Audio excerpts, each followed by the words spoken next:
নমস্কার বন্ধুরা, welcome to মায়ের মিশেলে। আজকে আবার একটা ঝটপট তৈরি করার জন্য মিষ্টি রেসিপি নিয়ে এসেছি। চলুন তাহলে রেসিপিটা দেখে নিই। প্রথমে একটা কড়া নিয়ে নিচ্ছি আর তার মধ্যে ভালো ঘি দিয়ে দিলাম। 1 চামচ বড় করে ভালো ঘিটা দিয়েছি। ঘিটা গলে যেতে এর মধ্যে কাজু টুকরো করে দিয়ে দেওয়া হয়েছে। ভালো করে একটু নেড়ে নেওয়া হচ্ছে। সাথে সাথে এবারে সুজি দিয়ে দেওয়া হলো। সুজিটাকেও ভালো করে ভেজে নেওয়া হচ্ছে।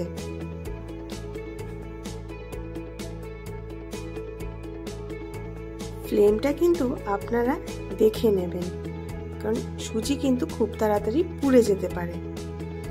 এরপর এর মধ্যে 1 চামচ ছোলার বেসন দিয়ে দেওয়া হলো।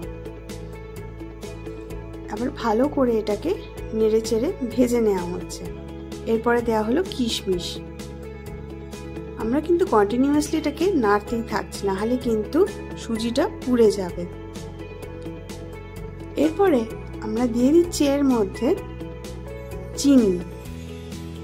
চিনিটা এখানে আমরা স্বাদ মতনই দিয়েছি, একটু মিষ্টি মিষ্টি যেহেতু হয় তাই জন্য একটু বেশি চিনি লেগেছে।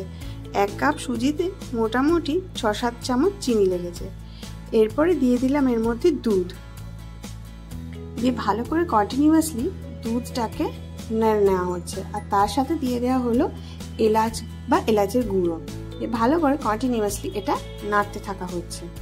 কারো যদি মিষ্টি খেতে ইচ্ছে করে বা গেস্ট চলে আসে, এটা কিন্তু খুব ঝটপটই তৈরি হয়ে যাবে।